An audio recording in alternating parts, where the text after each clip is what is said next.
Hello welcome to post 360. నేను మీ మురళీ రాపల్లి. ఈరోజు మనతో ఒక స్పెషల్ గెస్ట్ ఉన్నారు.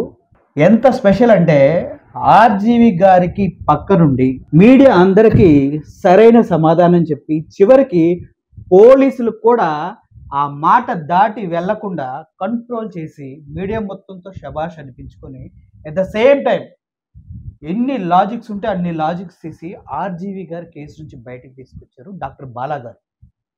అటువంటి ప్రముఖ వ్యక్తితో ఈరోజు మనం స్పెషల్ ఇంటర్వ్యూ చేస్తున్నాం. సార్ బాలా గారు నమస్కారం. నమస్తే. నమస్తే.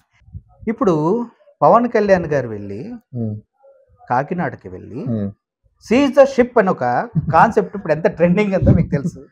ఓకే, ఈ రోజు లేటెస్ట్ న్యూస్ ఏంటంటే వాళ్ళంతా మీటింగ్ పెట్టుకొని షిప్ చేసి సీజ్ చేయడానికి మనం ఎవరు బాసు, మా అయితే నీకు ఏది కంటైనర్ లో నీ గూడ్స్ ఉన్నాయని ఆర్గ్యూ కంప్లైంట్ చేస్తున్నావు, దాన్ని ఆపుతావు అన్నారు. అసలు ఈ ప్రాసెస్ అందట్లో ఎవరు తప్పు ఏంటి, అసలు ఏం జరిగింది? నేను ఒక క్వశ్చన్ చెప్తాను. అసలు పవన్ కళ్యాణ్ గారికి నాకు తెలిసినంత వరకు ఆయన ఫస్ట్ ఆఫ్ ఆల్ ఆయన చేసే ఒక యాక్ట్ చేసే ముందు వాళ్ళ ప్రిన్సిపల్ సెక్రటరీని కనీసం ఒక మాట ఆయన అడగాలి. ఒక మినిస్టర్ గా ఉన్నప్పుడు ఎలా పడతా అలా చేస్తే ప్రజల ముందర అవహేళన పాలవుతాడు, అవమానం పాలవుతాడు.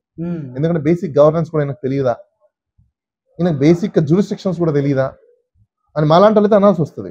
నీకు బేసిక్స్ తెలియకుండా నువ్వేం రాజ్యాన్ని నడుపుతావు నాకు అర్థం కాదు. నీలాంటి వాళ్ళ చేతిలో రాజ్యం పెడితే నాశనం అయిపోవడం తప్ప ఏముంటది అక్కడ? జ్యూరిస్డిక్షన్స్ ఉంటాయా? ఖచ్చితంగా. ఎందుకు ఉండవండి? ఓకే, వాళ్ళకు కూడా పరిధులు ఉంటాయి, వాళ్ళకు కూడా లిమిటేషన్స్ ఉంటాయి. నేను డిప్యూటీ సీఎం కదా అని చెప్పేసి నా ఇష్టానుసారం నేను పోతాను, నేను సీఎం కదా నా ఇష్టానుసారం పోతే కుదరదు. Your deputy CM, when there is an absence of the CM you will act as an CM అంతే. డిప్యూటీ సీఎం అంటే సీఎం కి బదులుగా సీఎం లేనప్పుడు యాక్ట్ చేయమని, కానీ నేనే మొత్తం సర్వం అనేసి కాదు. ఓకే, ఇప్పుడు సీజ్ ద షిప్ అనడానికి ఆయనకు అధికారమే లేదు. అసలు ఆయనకు అధికారం లేదు, రైట్. అసలు నిజం చెప్పాలంటే ముందు ఆయన మీద కేసు పెట్టాలి. ఓకే, ఎవరి పర్మిషన్ తీసుకొని ఆయన ఆ పోర్ట్లోకి వెళ్ళాడు? ఆయన అక్కడ కూర్చొని క్లియర్ గా చెప్తున్నారు డిప్యూటీ సీఎం ని నాకే. సో వాట్ అని అడిగేవాడు లేట్ కదా sir. So what, who are you? Maybe your deputy CM.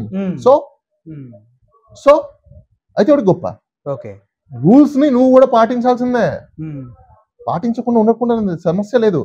అది కస్టమ్స్ కి సంబంధించిన పర్వ్యూలో వస్తుంది. నువ్వు అక్కడికి వెళ్ళాలన్నప్పుడు కోర్టు నీ జ్యూరిస్డిక్షన్ లో ఉందా? అక్కడ పక్కన మనోహర్ గారు ఉన్నారు కదా. ఈవెన్ తో అండి ఆయన ఉంటే ఏమైంది? ఇప్పుడు ఒక అంటే పొలిటీషియన్స్ ఇప్పుడు రైల్వే ప్లాట్ఫామ్స్ ఉన్నాయండి. రైల్వే దాంట్లో ప్లాట్ఫామ్స్ లోకి ఈయన పోయి రైలు నేను ఆపుతా అవుతా అంటే అత్తారింటికి ఇది సినిమా కాదండి.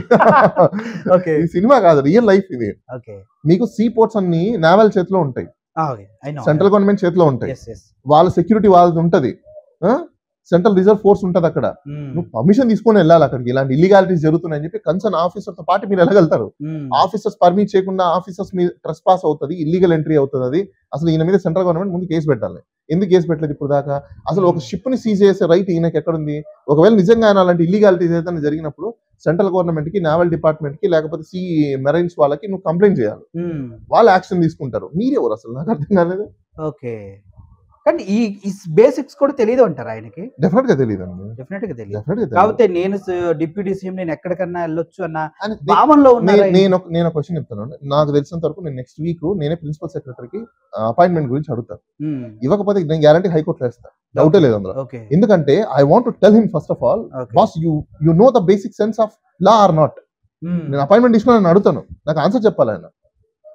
అలా ఎలా కుదురుతుంది? లేకపోతే గతంలో కూడా పవన్ కళ్యాణ్ గారి పైన గవర్నర్ కి కంప్లైంట్, అవును, రిమోట్ ఫ్రమ్ ఆఫీస్. అది ఇంకా 2 months టైం అడిగినారు. ఇప్పుడు మళ్ళీ దాని మీద పర్స్యూ చేయాలి, మళ్ళీ రిమైండర్ మెయిల్. అది వరదలు వచ్చాయి, వరదలు వచ్చింది ఎందుకోసం వచ్చాయి ఏంటి అనేది నేచురల్. అది నేచురల్ గా వచ్చే వరదలు ఎవరు ఆపలేరు. కానీ వరదలు వచ్చే తీవ్రతని ముందే తెలుసుకొని దాన్ని నివారించడానికి కావాల్సిన చర్యలు చేయాలి. ఆ చర్యలు చేయకపోతే మనం ఏమంటాం? నెగ్లిజెన్సీస్ ఆఫ్ డ్యూటీస్, డిర్లక్షన్ ఆఫ్ డ్యూటీస్. దాని వల్ల జరిగే నష్టం అంతా మీరే భరించాలి. అప్పుడు జ్యూరిస్డిక్షన్ అది పవన్ కళ్యాణ్ గారికి ఉంది, వంగలపూడి అనిత గారికి ఉంది, హోమ్ మినిస్టర్ ప్లస్ అదే విధంగా పవన్ కళ్యాణ్ గారు. వీళ్ళిద్దరికి ఉంది కాబట్టి వీళ్ళిద్దరిని ఫస్ట్ రిమూవ్ చేయండి అని చెప్పాను. గవర్నర్ గారికి ఆ పవర్స్ ఉన్నాయి. ఎందుకు అంటే గవర్నర్ గారి కాదు, సీఎం రికమెండ్ చేయాలి గవర్నర్ రిమూవ్ చేయమని. గవర్నర్ డైరెక్ట్ గా చేయలేరు కాబట్టి సీఎం ని రిపోర్ట్ అడుగుతారు. ఆ రిపోర్ట్ కి టైం పడుతుంది కాబట్టి మళ్ళీ మేము రిమైండర్ మెయిల్ పంపించి దాన్ని ఏం యాక్షన్ తీసుకున్నారు, ఇన్యాక్షన్ ఇంకా ఇన్యాక్షన్ ఉంటే కదా వీ హావ్ టు అప్రోచ్ అని చెప్పేసి అని అంటారు. దెన్ వాళ్ళు ఏమంటారు చూద్దాం, చూసి దాన్ని బట్టి మేము ప్లాన్ చేస్తాం. అట్లా ఇప్పుడు పవన్ కళ్యాణ్ ఇప్పుడు కూటమి గవర్నమెంట్ ఏర్పడిన దగ్గర నుంచి కొన్ని ఇన్సిడెంట్స్ చెప్తాను సార్. ఒకటి, లడ్డు విషయంలో హిందువులు సిగ్గులేని వాళ్ళు ముస్లిమ్స్ కి క్రిస్టియన్స్ కి జరిగితే వాళ్ళు ఇలాగే ఉంటారా, మీరు ఎందుకు రారు అని రెచ్చగొట్టే వ్యాఖ్యలా కదా అవి? అయితే ఎన్ఐ యాక్ట్ ప్రకారం సెక్షన్ 15 ప్రకారము ఆయన మీద ముందు సెంట్రల్ గవర్నమెంట్ కి కంప్లైంట్ ఇవ్వాలి. ఎందుకంటే ఈయన గ్రూప్స్ కి అలానే రిలీజియస్ మధ్యలో గొడవలు పెట్టే విధంగా ఈయన వ్యాఖ్యలన్నీ చేస్తూ కూర్చున్నాడు. డైరెక్ట్ అటాక్స్ ఈయన టెర్రరిస్ట్ కింద డిక్లేర్ చేసి ఫస్ట్ ఆఫ్ ఆల్ నేను బ్యాన్ చేయాలి. టెర్రరిస్ట్ కింద ఎస్. ఊపా యాక్ట్ అని ఒకటి ఉంది, UAPA అంటే అన్లాఫుల్ యాక్టివిటీస్ ప్రివెన్షన్ యాక్ట్ అని ఒక యాక్ట్ ఉంది. దాంట్లో సెక్షన్ 15 అని ఒకటి ఉంటుంది. అది నేను మీకు చదివి వినిపిస్తాను, మీ వ్యూవర్స్ కూడా తెలుసుకుంటారు. పనిష్మెంట్ ఫర్ టెర్రరిస్ట్ యాక్టివిటీస్ అసలు ఏంటి అంటే, whoever does act intent to or threaten to likely to threaten in any unity, integrity, security, economical security or sovereignty of India or with intent to strike terror or likely to strike terror in the people of any section of people in India. Ante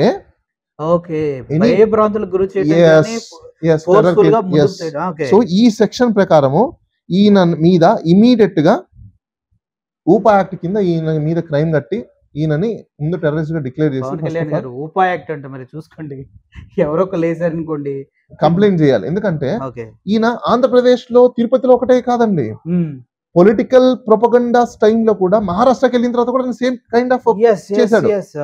ఈయన ఉండేది హైదరాబాద్, ఇన్ని సంవత్సరాల నుంచి బతుకుతున్నది Hyderabad. Even మీరైనా నేనైనా ఎన్నోసార్లు మనం చార్మినార్ దగ్గరికి వెళ్ళాం, అక్కడ ఉన్న టెంపుల్ దగ్గరికి వెళ్ళాం, రోజు వెళ్తుంటాం వస్తుంటాం. అక్కడ ఎప్పుడు ఏ రోజు ఎవరికి గొడవ లేనిది ఈయన కొత్తగా ఈయనకు తెలిసిందంట అక్కడ హిందువులని పోనీయట్లేదని చెప్పేసి. సో ఇవన్నీ అబద్ధాలు అని చెప్పేవి.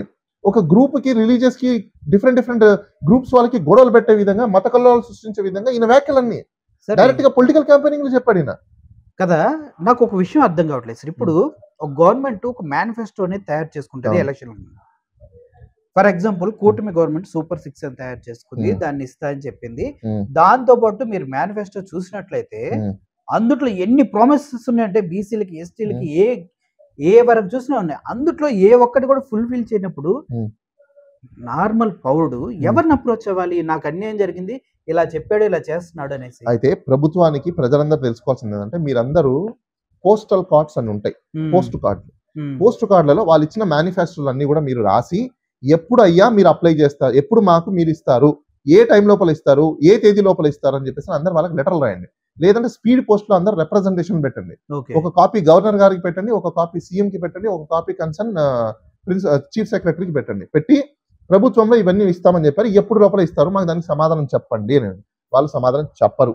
అందరు ఏం చేస్తారంటే ఆ మొత్తం అన్ని లెటర్స్ అన్ని తీసుకొని హైకోర్టులో రిట్ అయ్యండి.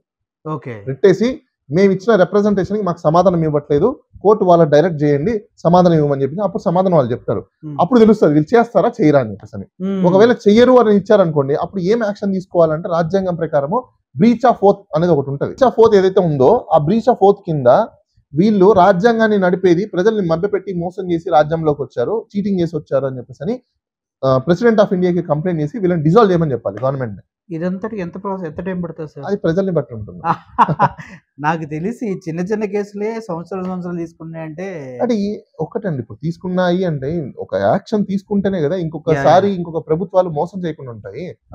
ప్రజలందరూ ఎల్లకాలం ఇలా కామ్గున్నంత వరకు ఎవరేం చేయలేరు, అలా కొనసాగుతూనే ఉంటుంది. Sir thank you so much.